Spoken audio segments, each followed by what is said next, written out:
Okay, so we are talking about the topic 2. Prepare for level 4 city server versus server. It will be a Moscow war. So confirmation, it will be a cross server war, and it will be a server versus server.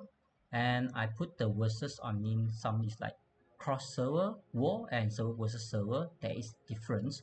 So might be a lot of people is not getting the idea. So I will get along with the idea about that.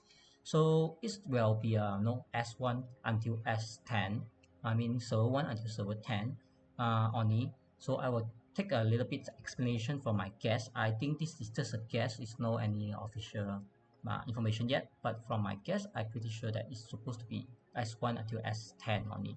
So on the bottom, you can see there's talk about two set of epic, four set of gold, and then five set of silver for 88 alliance from S1 until S10. That's what I guess.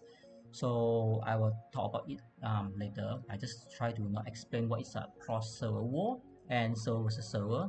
So I think a lot of people think about server versus server is very like your whole server 2, we are on server 2, so you say the whole server 2 going to versus the whole server 1, or maybe server 3 or server 4 or something like that. So most of them didn't really play this kind of strategy game before. They doesn't even understand what is the server versus server. So we are fully understand that we really have a Moscow war, and I came from the Lilith games. From the other game that I play is 100% understanding what server versus server means. So a lot of people that is not understanding, I try to explain. Server versus server actually is cross server war. That means that everybody going to a new battlefield, the new map, or whatever you can call it, as a new place for everybody to play the war there. Then server versus server will not affected the original server whatsoever.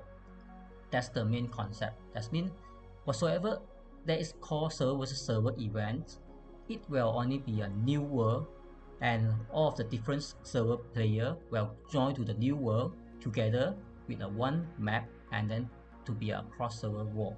And whoever try to attack the other server, the original server won't be affected at all, because this server versus server event, you will not affected whatever that you have in your old server. I mean your original server. That means if you are server 3, we are server 2, nobody can come to my city and try to say that I'm going to attack your city and attack your level 2, level 1. That is not going to be happening, because that is not the server versus server, and that is never happened before. I mean on the other game, never happened before. So that's what I try to explain the difference. So let's get to the Moscow information that we have after the game updated. So I really say that the alliance point on the next week Battle Honor event is super important, that I do not need to explain further. On the number 4, qualifying based on the ranking. So this will we see that the top 88 alliance in the ranking is qualifying for the conquest of the Moscow. So the alliance ranking from 1 to 16 qualifying for the epic battlefield conquest, and the following is a 4 set of the 8 alliance will be battle on for the gold, and the last 5th set will be on the silver battlefield. So after, because they really confirm each of the alliance will be 8 on each battlefield. That means the epic one is only got 2, because it's 1 to 16, and then 17 to 48, and then 49 to 88. That is 11 battlefield on the here they say that only 11 groups will be enter the Moscow together with 8 allies in the same Moscow. So the first round, you're going to select 88 alliance that are qualifying. So it's based on what I said, that from server 1 until server 10, that is quite logic that around maybe 8 alliance or maybe 9 alliance that can join, because it's only 88. If 80 just take out from the alliance, it's about 8 alliance. And we're understanding that the previous alliance, I mean the previous qualifying from each of the server, there's 48 alliance, but a lot of alliance is not even having a lot of member. They going to the Moscow, they just can't do anything at all. So this one supposed to be our first server versus server event. That's how the things work. And sorry for the list, I should take out the list. So here I have some information to say that server 4 until server 10 is already open, and they're going to end their Moscow by this week. So they are very ready for the next Moscow, because they already finished their Moscow. They know what is Moscow war. So server 4 until server 10, they will having a time that to continue the Moscow journey with other server.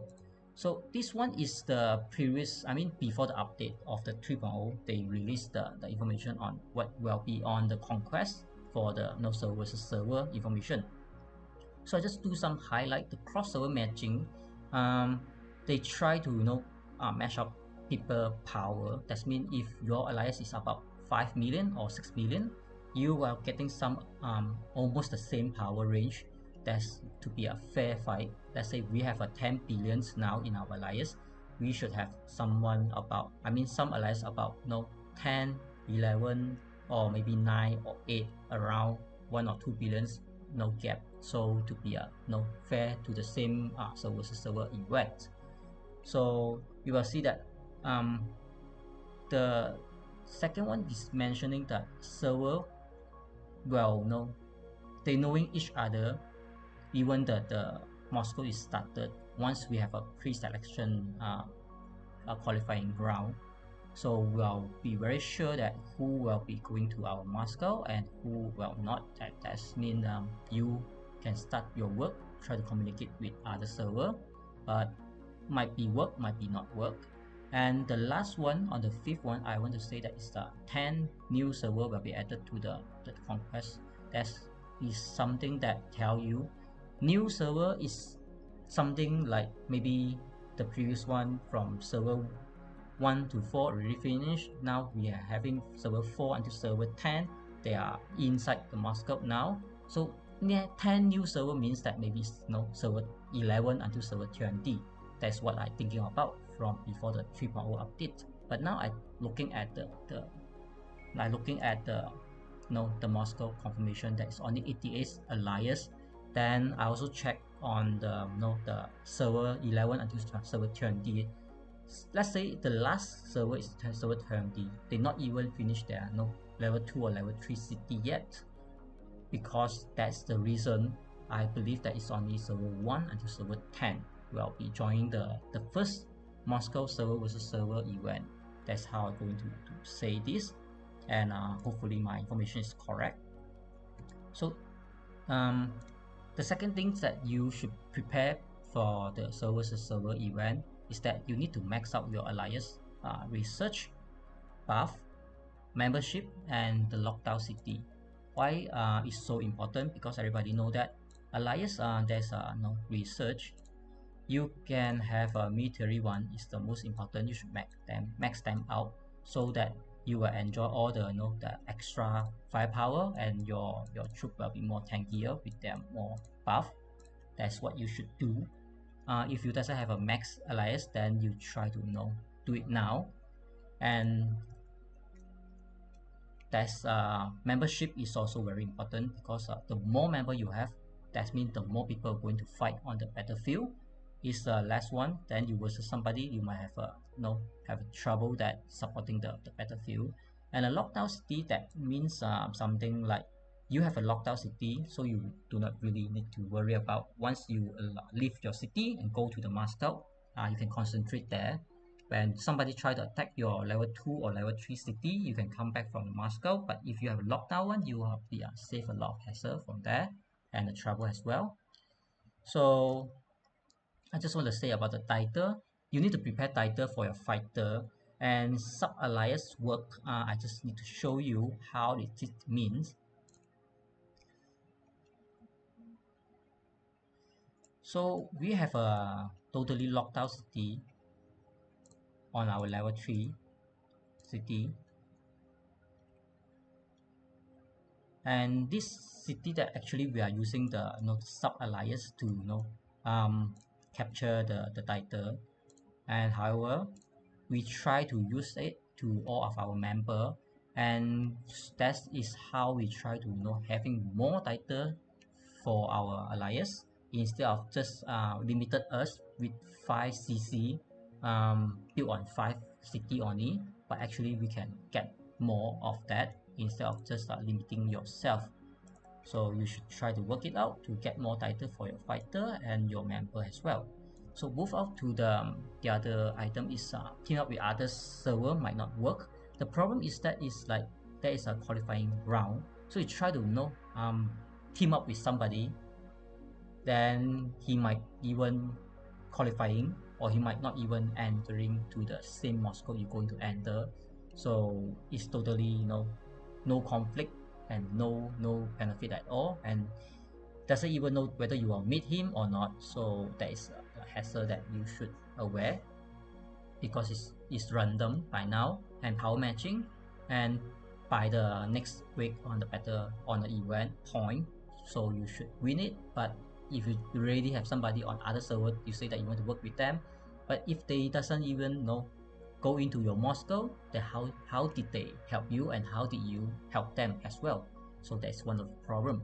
But of course, if you already on the qualifying round, and then you know that who is in your rank, I mean on your Moscow, going to be in your Moscow, then you can just work it out that way. It's not a problem, because that is how it should be. After the pre-selection state, you can start on that, but everything before that is very hard. This might not work. So migration going to be opening soon, before the Moscow will start. That's how I get some information, but that might be rumors or might be happening, because we just having the 3.0 update now, but the next week is already on the Battle Honor event. After the Battle Honor event, it will be a alliance lockdown already. That means we only got within these 2 weeks. If the game doesn't want to update to 3.1, then anybody from other server is have to stay away from your alliance for about 3 months, because about 1 month just qualifying round for the Moscow, about 2 months is on the Moscow itself, so about 3 months they will just stay out from your whatever things that you plan. So set up a sub alliance for your new friend coming to your server. Actually it's work, because if you have somebody from other server, so between the Moscow war happening, you can have them have a safe place to your server. So once they in your server, you need to have a alliance for them to feel safe and catch up the progress as well. So that is something that you can try to offer to your allies or any new friends.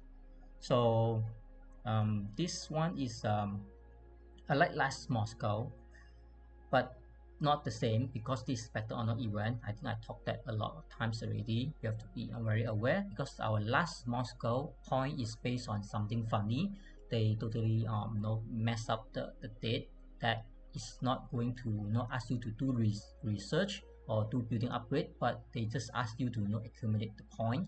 But I think now they just they make up their mind to put on the Battle Honor events, so somebody is going to win the Battle Honor event, plus you're going to win the Moscow. That's more logic. So how we going to win both of the reward together?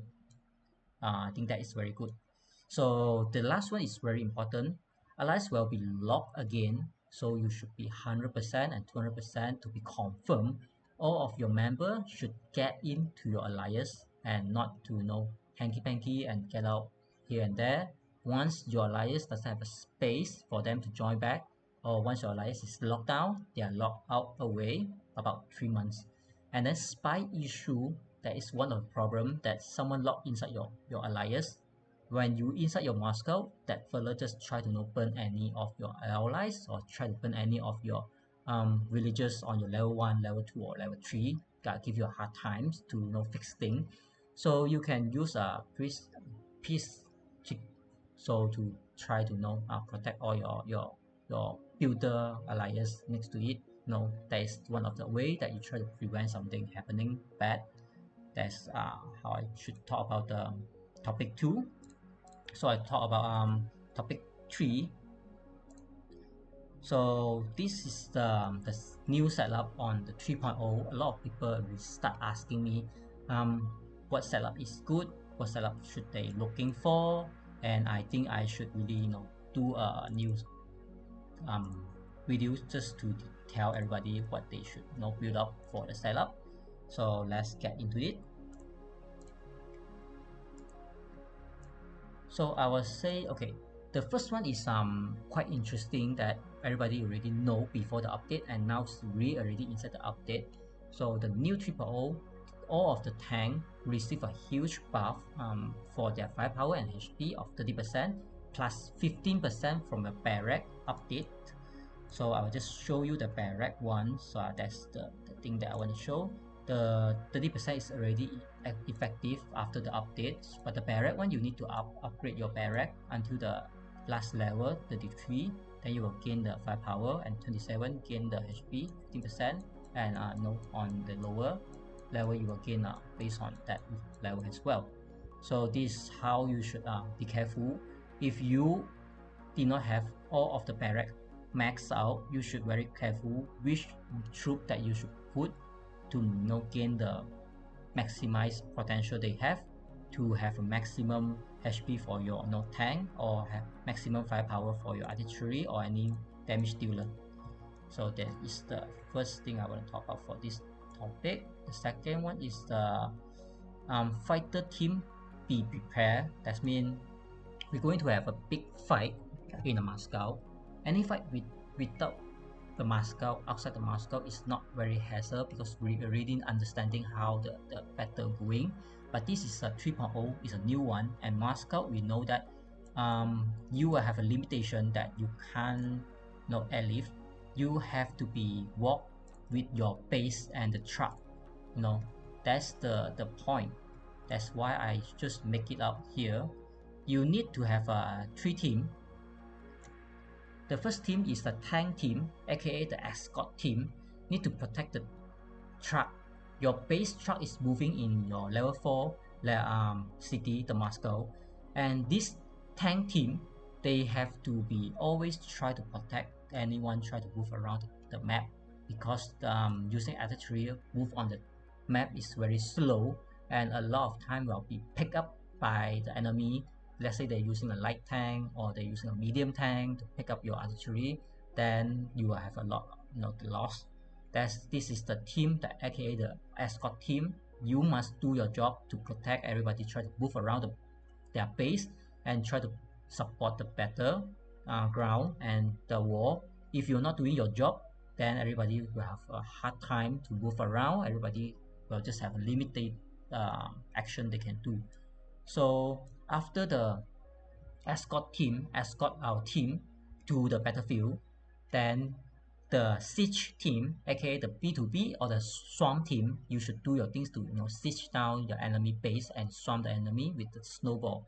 So you will see that I already highlight super heavy artillery, blue or red, maybe the heavy, but the tank team, they should focusing on protect them, move around on the map, and the siege team should focusing on take down enemies their base. So they doing their own things on their specialists. So the last team we need is an air support team. This team is not very hard to get, as long you have somebody base with a fighter jet. They can just fly to the side and support your teammate, because the airplane can fly anywhere in the map. It's not a problem. So anyone with an Air Force team and have a strong Air Force should always look for the help. So just to prevent anybody try to using the bomber to attack anybody with a free kill. So fighter jet is very important. That's how I try to build 2 fighter jet and then 1 bomber. And when I have the opportunity to change, I will just change 3 to the fighter jet just to support the air, so nobody can pick up our ground unit just like that. So I'll move to this is it's a tank ranking and a setup ranking. So I figured out that actually I talk a lot, not anybody get the idea that what actually the unit what actually the troop that you should set up and using by after the 3.0. So let's get into it. So this is the first one. I put the ranking on the tank. This is mainly for the tank. Artillery is the blue one, is still the best. After that is the red one, and the worst one is the gray, the Vanguard one. That's the worst one currently by this version. So the tank one recently, light tank received a lot of buff, better than the other. The main reason is that light tank have extra buff of killing artillery. That's how he going to be a rank 1. And the second one is he can move super fast. So if you get into the Moscow, you can do a lot of trouble to your enemy, because light tank can move so fast, nobody can chase him, and he can support the battleground, can kill enemy support, can kill enemy backline, and even can cause a lot of problem that to enemy base try to deploy, you can block them. So the second one is the blue tank hunter. The main point is that if somebody going to siege with the 3.0 update, they must use the super heavy. If you try to use the heavy, yes, you can do that, but your heavy will be gone within maybe 3 seconds to 5 seconds, or maybe maximum like 10 seconds, totally wipe off. But you have a super heavy there, he can be do a better job than the heavy. That's how we need a tank hunter, just to kill everybody super heavy, because super heavy is moving so slow compared to others tank. That's how your super heavy can try to be I mean the tank hunter try to be attack people super heavy and put some pressure. So once they're going to be snowball or try to siege somebody of your teammate, but your tank hunter already pick up some HP of their super heavy that they cannot sustain. So after that is the blue medium tank, because the blue medium tank is the fastest medium tank among all three others medium tank. That's how he earned his third place, because on the Moscow war, speed is one of the key to win. The whoever can reach the goal, I mean reach their destination first, they can gain the advantage, because you can activate some bunker, try to cause some trouble. You can move to block people, deploy their base. You can always chase anybody try to move their base, so that enemy doesn't have the opportunity to move their base. They have to be scared, and you just blocking them to move their base, so you can continue to expand your territory. So the next one is a red medium tank, because after you're on the battleground, after you have a fight, your tank need to recover the HP and sustain itself on the battle, and so that you can always continue to fight. That's how he earned the fort. So after that is the tank hunter from the Vanguard. For the same reason, it's just to kill the super heavy of the enemy. That's the main reason. The last one is for fun playing. It's a rocket launcher, but this one mainly you try to use the skill, not to use the normal attack. If you use the normal attack, you will be not worth at all. So I will just go to the next list. It's the setup list. This one I figured out that it's not enough screen for me to put everything nicely. Hopefully you can understand. That's why I just write it there. So on the top is the best setup for the tank team. That means whoever thinking that they want to be the battleground supporter, not the siege team, you should look up this top 3 setup that you can use one light tank. I call the first one is a heavy push setup. What is that mean is that you have one heavy tank or super heavy. Your heavy or super heavy will just move all the way to enemy side to the battlefield and then stand on there. It's not using for siege, or maybe you can support the siege team. But the main reason is that you have this giant tank moving around. When somebody try to mess up with your teammate, your giant is going to help them. But you have a light tank that you can always hit and run. When somebody make up their mind try to kill your light tank, your super heavy or your heavy is already standing on the ground, and you can push all the way, because light tank most of the time when somebody try to fight with you, you have to run. So you must find a way that you have a super heavy tank and pushing all the way to the enemy side instead of letting them go to your territory. That's how your super heavy move all the way, and then you have a light tank hit and run, and you can do the magic, and you have 3 artillery that protect your base, so you doesn't even have to worry about your base getting attacked. So you can just fully focus it whether your light tank is so far away from your base, it doesn't even have to worry about that. And then you should have a 2 fighter jet. The main reason is because you are trying to support the battlefield. You are trying to support your teammate. You are not the one to kill anybody on their base, and you do everything that you think that you want to do actually is not going to work. That's how we're going to separate this category. So you have your light tank, so your main purposes actually is pick up enemies weak troop. If somebody try to use the strong troop, you already have your heavy and super heavy, you can take the fight with them. And you have an air jet just to end the air, so whoever try to use the bunker to kill your teammate, you can deploy your air team to help them. But also you have 1 bomber. That's how your light tank can just run away and somebody try to chase your light tank using the medium tank or using some slow tank or something slow. You can send out your bomber to back up your light tank, and you can use a bomber to pick up some on the ground that is can be easy to pick up enemy. That's how I say it's a heavy push setup.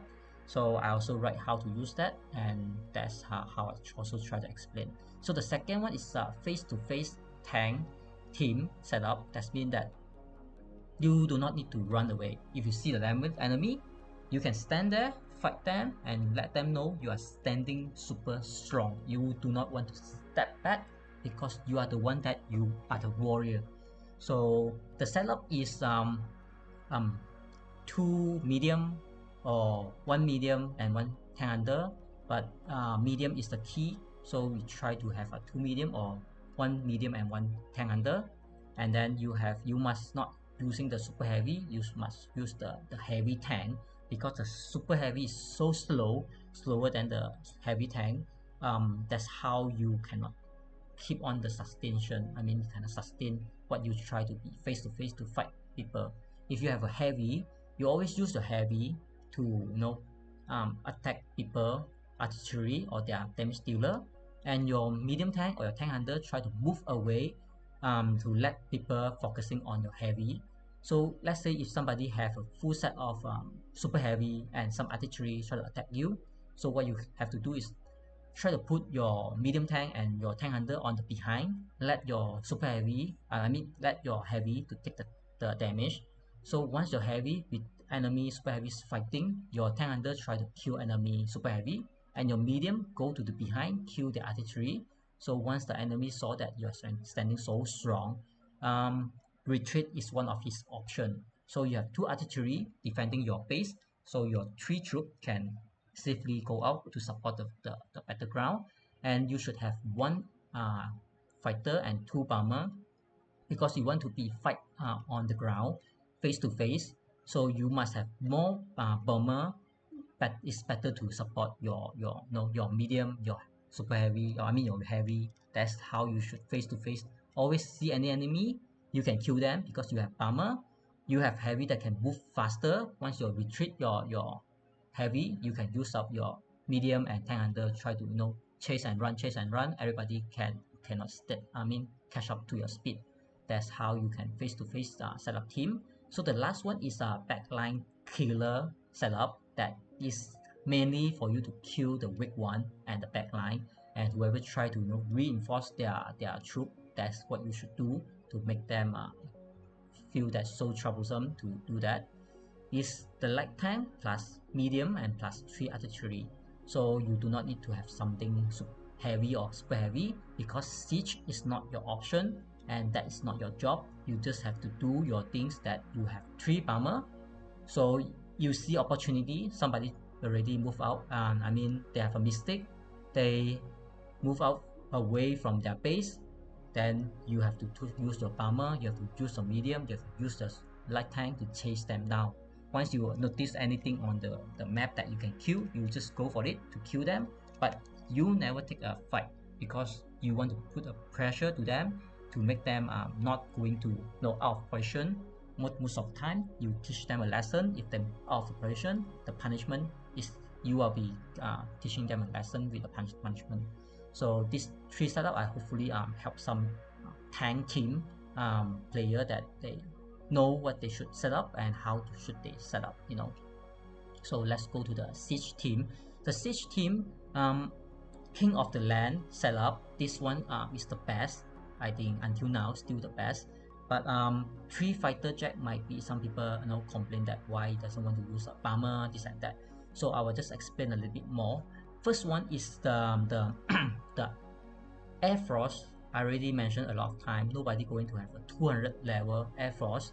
So if they try to use a maybe 40 level like me, I already have a 30 level. So somebody have 40 level, let's say he have double level, they have 80 levels bomber, try to, you know, put some damage to your 200 level super heavy.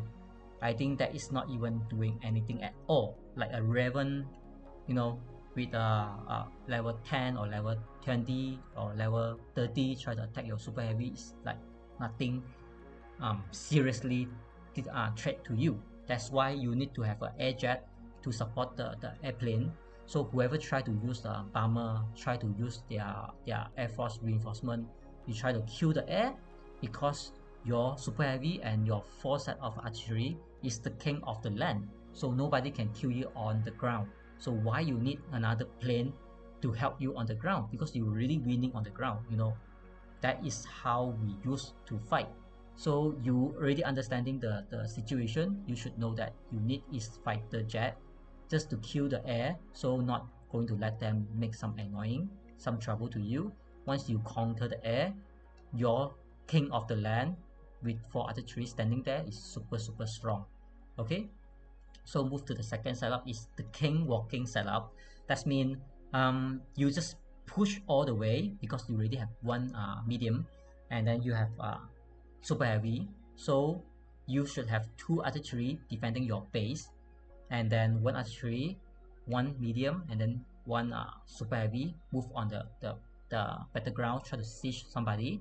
So your medium, the mainly reason is just to protect your artillery moving on the battlefield, and your super heavy just do his job, tank somebody, and to be a swarm team or to be a siege team. So that's how you do it.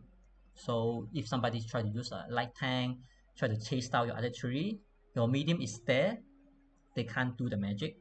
And then you have 1 bomber, and your bomber can chase the enemy light tank away. And you have 2 fighter jet, the same thing. You try not to let anybody take advantage from the air. That's the things that. Okay, so the last one is for the fun one. This one is mainly playing for fun, but it's still strong. The Rocket King setup is 1 artillery, it's 3 artillery plus 1 super heavy and plus 1 rocket. This is the setup I'm going to change my setup later on in the game. So the main point is that I do not have a medium, and I doesn't have a tank hunter or the light tank. I have a rocket, but the rocket skill still very OP and still very strong. If we can still continue to do these things, I mean the skill spam actually is still very fun to play, and that's the reason for this.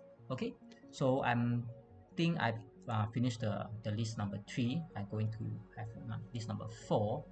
So this number 4 is a very, you know, sensitive topic of F to play versus pay to win. So a lot of people until this stage, they try to be, you know, scream, complain, blame, and try to understand what is F to pay, what is pay to win. Somebody already you know, 3 times of your size, or some is already 10 times of your size of your level, that you can't catch up. So I will just try to talk about this topic and let everybody have more understanding, you know. So let's get into the topic now.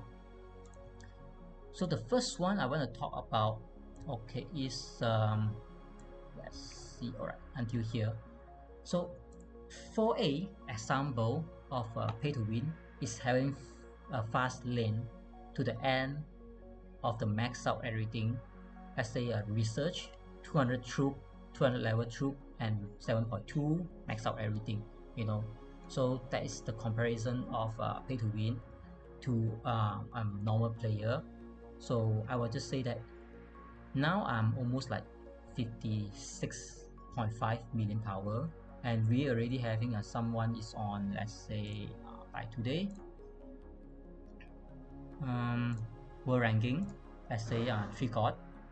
Let's say you see that he's already 117 millions, that just a half of his size. But if you just watch the last video, the second top player that we take it out, is still possible that I can fight, you know. So what I try to say for this 4A example is that eventually the game will max out everything, and there will be no research, or the troop maximize is 200 level, so they can't make it 250 or 200 or 300 level. So the point that I want to say is, they are waiting you on the end of the mountain, but eventually if you continue to climb, you will be there, but they just get the fast lane to be there first. But we are catching up, until we catching up, they just the gap is become smaller and smaller.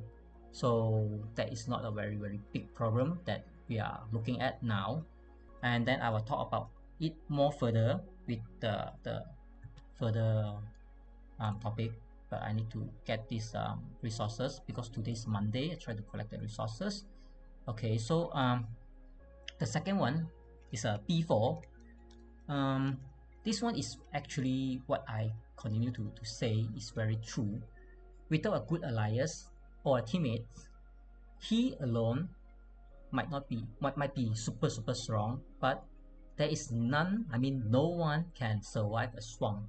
So from any server, any player, any gameplay that we check, we see, we seen, and we already been there. Whatsoever kind of player that is so powerful, they also will be sieged down. That is the gameplay. That is how this game work. Because I played this game before, I try to understand whether they are fair or unfair after everything.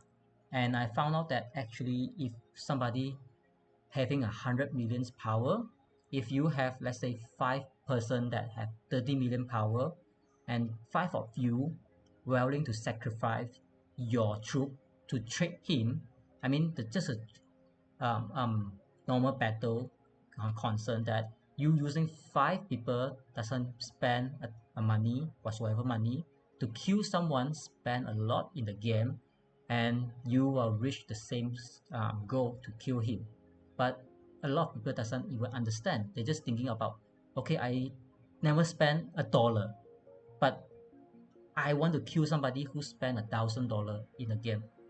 So you're thinking, is it a fair comparison or not fair comparison? Because you have to think about someone like me. I play the game almost like 24 hours a day sometime. Then somebody just jump into the game and say that, how can you be so strong, and how can you have so much of resources to sustain? Then, but he tried to be online 30 minutes or 2 hours a day. I try to be online 20 hours a day, just to collect the resources, do all the event by correcting the timing, because each of the events is 4 hours. But somebody just want to on the game and off the game, on the game and off the game. But he say that he should be the same level on somebody very hard working, and somebody spend a lot. I think that is not the correct way to compare. Then you should understand your own situation instead of other people. Some people really work a lot. Like I really say a lot of time that our alliance, the current leader, Jason, Jason is 100% pay to win.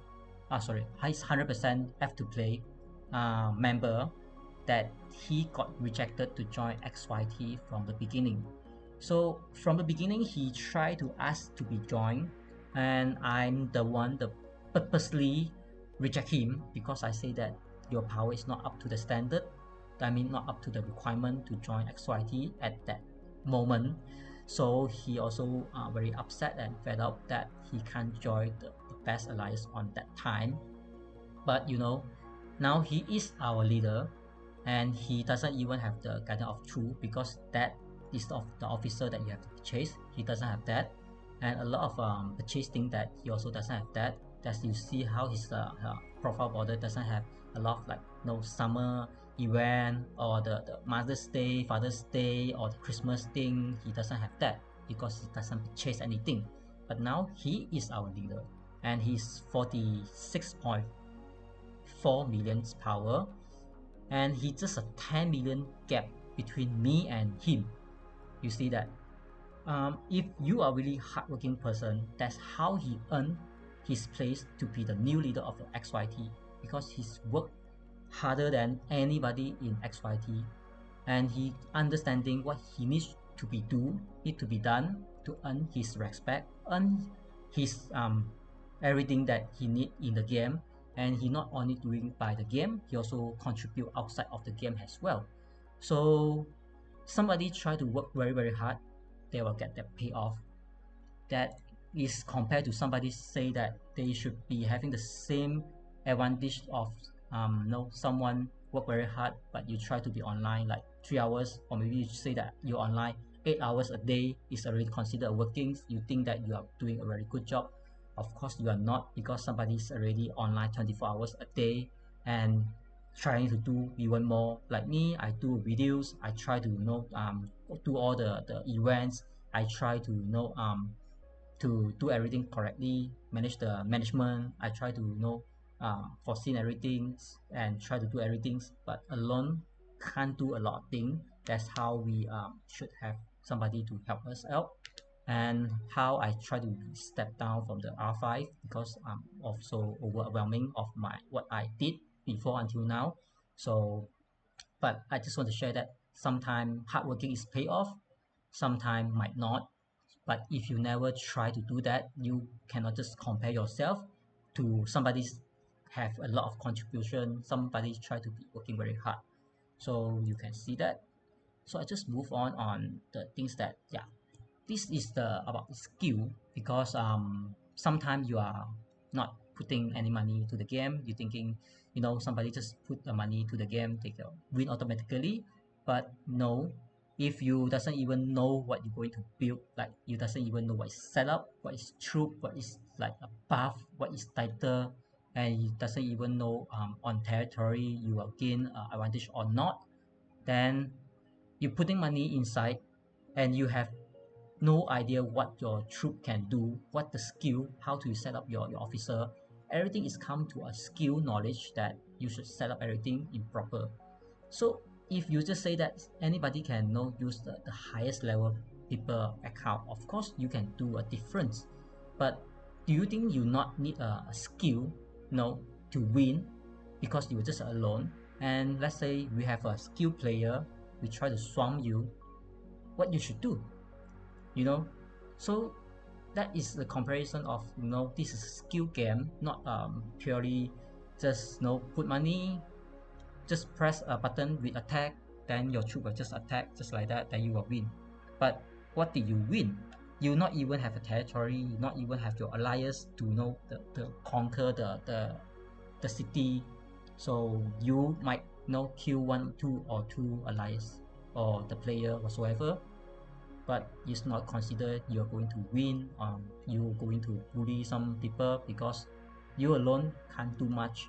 But if you have a team, if you have a good alliance, sometimes you doesn't really need to be super powerful, but you have to understand how you should take down the enemy. If you have a strong enemy, you just need a strong team. If you doesn't have a strong team, you should know how to be retreat and how to fight him. Try to waste his reserve and try to waste his resources, or try to waste his airlift, or try to make him out of position so you can do something.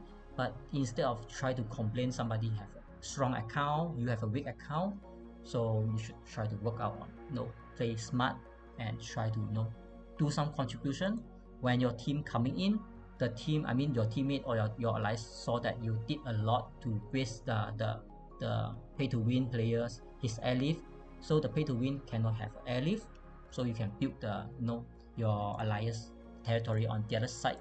Then this fella have to walk there with his base and everybody can pick him up.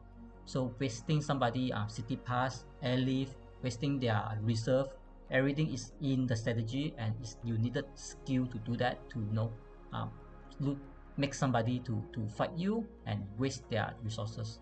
So skill is very, very important actually in the game. If you know skill, you have the best account, you still lose, like how's the war begin. So the next one is okay, so everybody have a 5 group of troop. This is what I'm going to tell you. If you have best account in the game, but you still have a 5 group and plus 3 Airforce, that's the maximum things that you can do, and 1 base. So your 1 troop, I mean you have 5 troop, you only can command each of them to attack 1 target. But if we have, let's say, 5 people or 10 people, we have 50 troops attacking you multiple way. You only can take us one by one, one by one, one by one, So each of the attack, let's say you have artillery, you need to wait 4 seconds per shoot, and you might need 8 seconds per skill to kill 1 troop of your enemy. If I have, let's say I have 20 group of troops, you need about a minute to kill off us. But before you did that, I already killed off one of your group, 2 of your group, you already left 3 group, and I just have to snowball you, then I can take you out. So sometimes you have to understand how to win over the strong player, not just to complain they're strong, but you have to understand some people is strong because they have their hardworking contribute and their way to play the game to make them strong. But if you are not strong, you should always think about how to win them.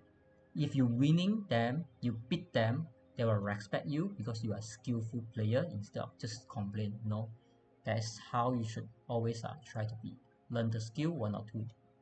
So this is the other ways. Once the strong player, they use their only troop, the 5 troop group, move out from their base, try to siege somebody, try to attack your territory, try to bully your teammates. But his base is empty base. If empty base, you also cannot take it out. That is totally your problem, totally your war problem, your alliance problem, your group problem. That's why when that strong person try to attack you, his base will be empty because he need to use his troop to attack. Otherwise, this fella just stand there with a strong base, with a strong troop. There's no threat because he doesn't move his troop out from the base. He can't do anything. Maybe he can stop you from building your allies, villages or whatsoever. But the point is, he only can block 1. You can build 2, 3, 4, 5 outside of his range, and he only can block 1. You can just use some strategy to ask him to live here to block this village, but you can build the other side. If you go to the other side, then the first side will be building. So you have to play smart instead of thinking about the strong player jump in, then you a quick game because you thinking you have no way to win over. That's not the case because you doesn't even know there's a skill, there's a war planning that you can do.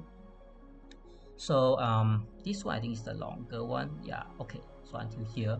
So 4F, pay to win, actually means that somebody use cash to speed up the game, and F to pay means we use our time to contribute to our account, to the game, to progress. So let's comparing to the real world that we are living in, the real world that we use our time to work on the job we are working until the job give us the salary. We use the salary to put into the game, actually equaling the same thing that I work on the game. Let's say I work on my job, I have OT, I work my job very hard, I receive my payment, the USD I have, let's say I have 500 a week that I work, let's say 12 hour. After that, I use the 12 hour become the 500. I use the 500 put in to my game to gain back the 12 hour I work every day after a week. That is equal to somebody try to play the game 12 hours a day and continuously a week. It's about the same thing. That's the value of the money equal to time, and the time equal to the money. If you do not want to put the same thing, then you should find a job, try to get salary, and you will understand this is the cycle. Okay, so I really make this very clear. Move to the other topic. All right, I think this one is very long. Okay, so this is some unfair statement, I would say that, to some free-to-play players, because in the game we have a guardian of truth that only can be purchased. So if you are not a player that can purchase, so you will have a disadvantage. That's what I'm going to say.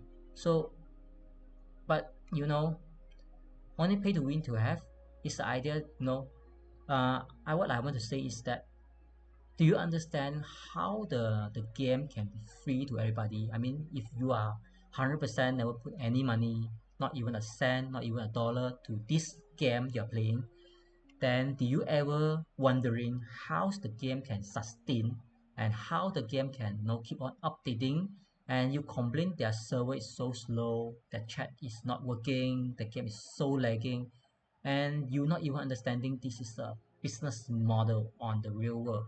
Somebody from somebody company have to hire customer service to reply your message that the game is updating, the game is going to have a development, because we have a development team. I'm not going to say that this one fella is the robot that no need to receive a payment, no need to eat, no need to sleep, and no need to have his own lifestyle, but he continue to update the game to answer everybody questions. But there is a lot of people in this company called Lily Game Company. A lot of stuff is inside, is working, is same to all other game company. They try to develop a game for you to play, and the game is cost free. It's no need to pay anything to play, but they have an option for you to put the money inside the game once you think that it's worth your money, worth your time to play. So that somebody try to pay the game to make their account higher, stronger, but they actually is not paying your share as well, because you never pay a dollar to this game company, and this game company have to find a way to make a revenue, to pay their staff to continue the development, to update the game, to sustain their server. That's how the server you have to pay. It's not cheap to own a server, and not cheap to own a server that can manage so many players on the real time. And then on the chat, I realized they have different system. That means it's on the other server, they're holding the chat as well. They have a team on development, and everything they have to do, and they also have copyright. You cannot just take anything from public. They have to create it from the scratch to artwork and put to the game. Everything you have to license ship things, so it's not a free things. So if you are totally a free players, you have to fully understand someone sustain this game company, sustain this game server, so that you can play a free game. So I already explained how you should be fighting someone strong, putting money a lot. You should how to face them. You should work it smart, try to play smart with your friend. This is a war game. You cannot say that you have to be a superhero, superman, something like that. No, you want to have a fair fight to any strong player. That's not going to be work. But this is very clear statement that someone pay the game so we can have a free game to play, because all the salary from this company, they should generate the revenue somehow to sustain all their staff, sustain the game server, sustain everything. But if you are not considered to even put $1 to the game, then you just enjoy a free game. If you think it's not fun enough for you, then you can choose the other game, because all the game will have the same business model. Otherwise, you can't even find a game is free. You should buy the game from the start. Most of the game from the start you have to purchase the game. They will have not they do not have anything to purchase in the store, because you already purchased the game from the license ship. You purchase the game before you can play. After you purchase, they will not have anything to purchase anymore in the game. So everybody will have fair game because everybody put money on the same fair range. But this game is not. This is a public game that is free to play. So somebody choose to put money to sustain the game and sustain the game company, and somebody try not to. So that is how you should be aware your contribution and somebody else contribution and somebody else hardworking. So let's move on to the topic 5. Should you migrate out from your server? So I think this is a very serious topic because migration is going to be open very soon. We are already in a 3.0. So 3.01 is going to be live very soon. So most of you will wonder whether you want to stay on your server or whether you want to move on, So the first one is the migration means supposed to be your whole account, but I think I misspelled that. Maybe I do a quick adjustment. All right. So migration means your whole account will move from. Sorry for that. Yep, move from this server to another server. It's the same logic and same theory that you're moving from one city to the other city. It's exactly the same.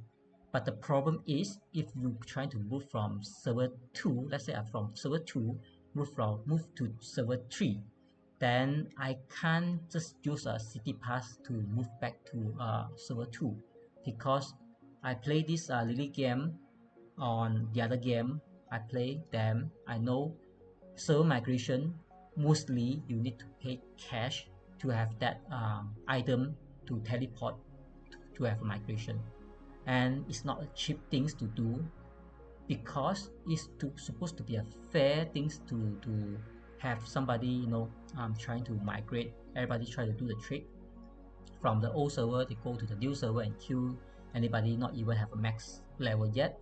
That's how you have some restriction to limit some people that not going to have a migration to server 1 to server 3, then server 3 to server 5, and somebody try to attack server 1, they going back to server 1. So the jumper just keep on jumping without subsequences or without a cost that they have to concern. So that's why the migration is the most highest cost on all of the game that I play in Lilith game. Each of the migration you will have a high cost, so each time you try to migrate from one server to the other server, you have to be very concerned because it's not cheap. You have to pay something to get it done. So each time you try to jump, you have to be very concerned what you're trying to do, and you should not play around with that.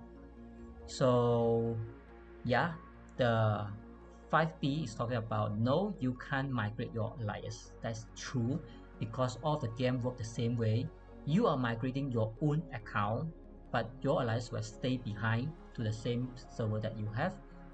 When you go out from the server, your alliance will just stay there and your account will go along. That's how you should start a new alliance that have no research, no villages, no city, no buff, no title, or you try to join somebody. That's why you should try to communicate with all others alliance just to prevent that you have nowhere to go once you arrive.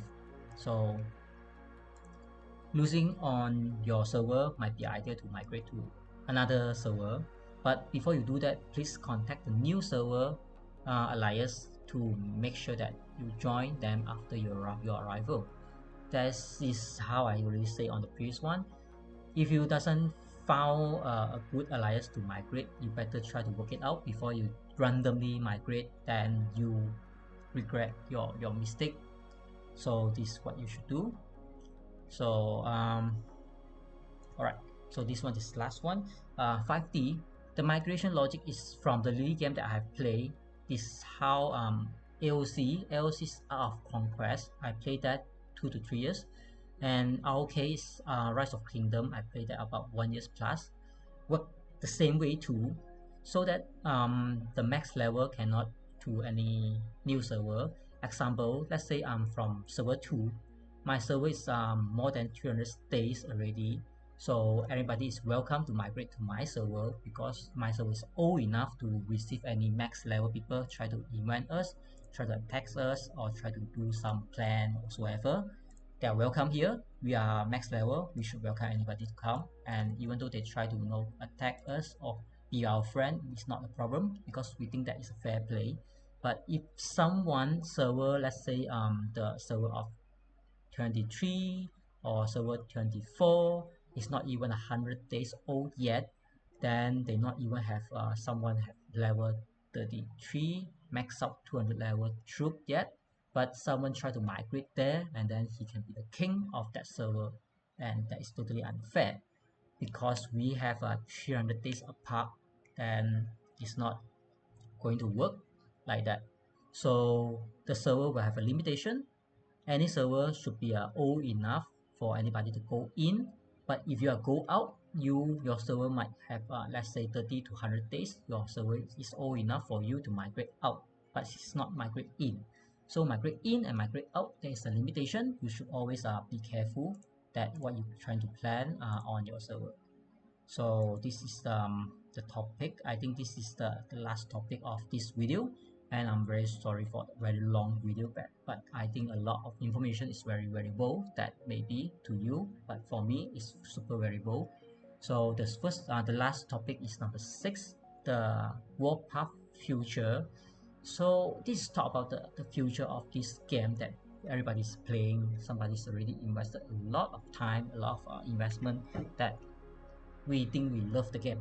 All right, so I try to talk about whether somebody try to understand the game, what's the future, so the Moscow finally is the server versus server. That's the things that everybody asking, and that's also reflect one thing is that when we the player try to demand something, then the developer side, the company, the game company, they try to listen to us, they try to make the adjustment, they try to develop toward what we want, what we want to play, what we want to see in the future. And the Moscow is the first thing that we see after we demand, and after the demand they supply it to us. All right, so all right, so I have to share some of the Lily game company other than this Warpath. So Lily game company other game example, I will say that because I played the other game, so I know. Of Conquest, Crash of Fate, I will share this one.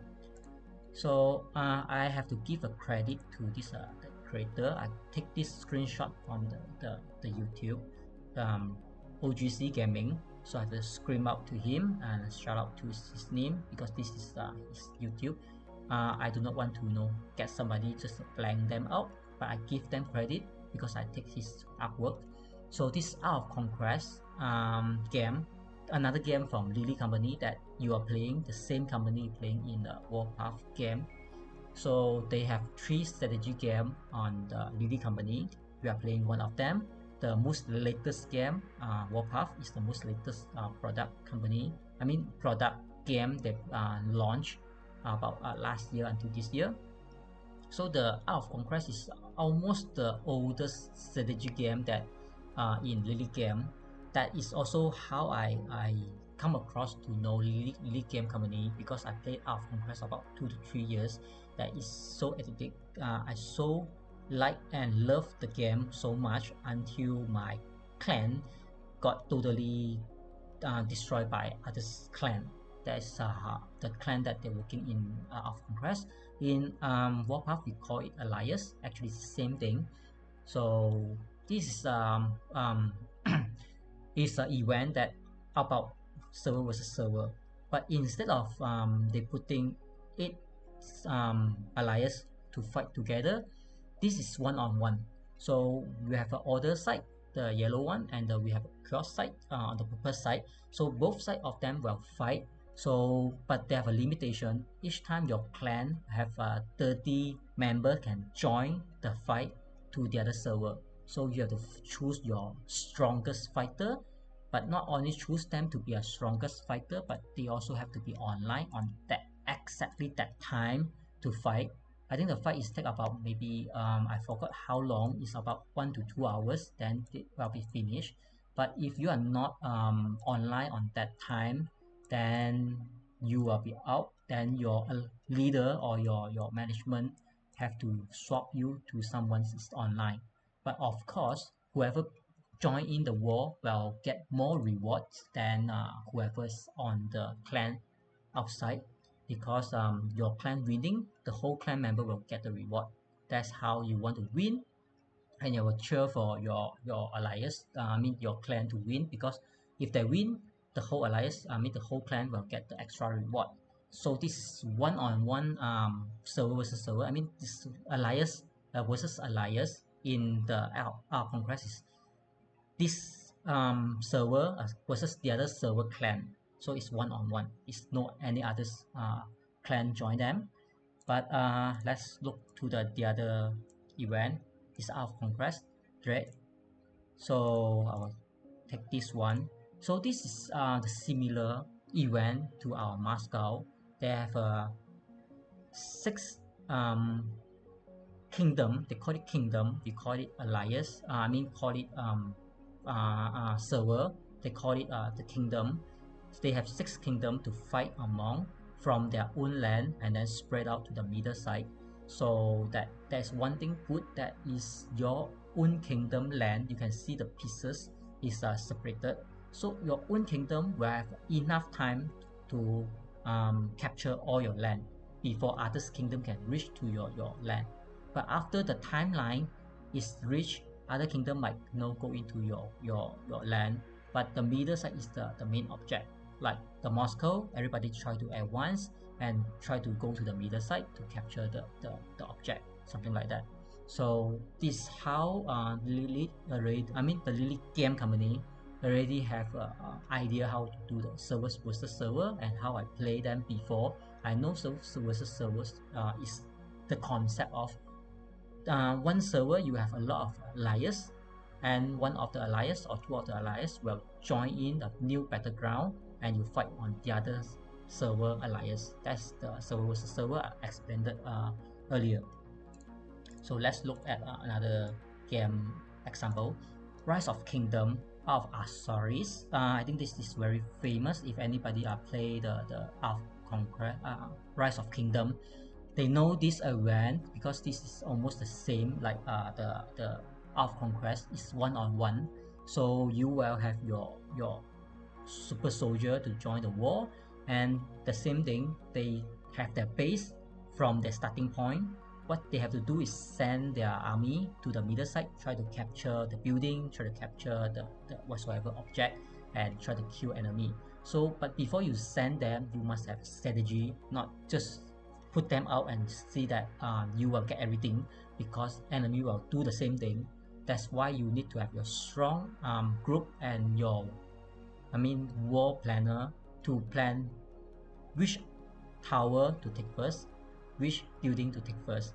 After that, you will win the war because you need a point. You need to conquer this one to cut off that one, to conquer that one to cut off this one. So this one-on-one alliance versus alliance.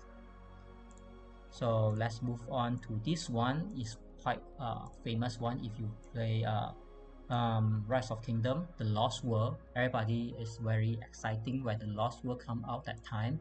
It's exactly the same concept of us in the Moscow. This one you have 8 kingdom put to the same map. They call it Lost World. It's the same, like we have 8 alliance going to the Moscow. That's how the Rise of Kingdom having the same event that we experiencing on the Moscow. That's how we already know what is server versus server, because this is how the Lilith game already have an example on the other game. So how I know that? Because I just do the study and I do my homework. So the last one is Rise of Kingdom Light versus Darkness. Actually, this one is very very interesting to know that actually this one is 4 versus 4. So this is the interesting that actually really hopefully we have this kind of event soon in the future. because once we have our allies, we have our allies, we wish to work with our allies to fight the other server, so make things were more interesting. But you can see the number on the middle, I mean on the inside of the light and the darkness, they have number. So each of the number is represent one kingdom. The kingdom is represented by server. That means that 4 server versus 4 server is total of 8 server fighting. But 4 server versus 4 server, you can be sometimes equal back the power. Some server might be stronger a little bit more, some might be not so strong. So but 4 of them working together, then you have to play the teammate style, the group style. You cannot be act alone. So 4 of them will be win together, will be lose together. But of course, if you want to be a selfish, then you also can plan your own. But I mean, Lily game, they always try to invent interesting gameplay for us, so that the previous game is a very good example. I play all of them, so I know what going to be a update soon, what the roadmap for this Lily game of the Warpath they're going to build and give us a future. Sorry, press the wrong one. So this one is a roadmap of this year until August. I think all of them is already done. Already have a Moscow War, the workshop, the new story, the Airforce. Now today we have it. New base construction, we have that. You can even customize your base by now. I think you are already doing a very nice design on your base. And the landscape wood, we have that already. But the arena, this is the very interesting thing. Arena, I hopefully that is something like this alliance versus the other allies on another server, not the same server, to make things more interesting. And then the power matching supposed to be around the range. So that's the arena. I hopefully they will build on toward that. And another things I want to talk about the roadmap is that this until the summer of August. That means Warpath will have September plan until the next year. Then we will have a lot of more new things to the game. Then more new event, a lot of new events. When I play out of Conquest, there are just so many events that give you surprise. But all the new things not come out from now 1 week or 2 weeks, because everything you have to take time to develop and take time to test them to make them fair to all of the players in the same game. So I will say everything I need to say and share that. I hopefully everyone learn 1 or 2 things today. And yep, that's all. Thank you very much and thanks for watching, and see you guys next video.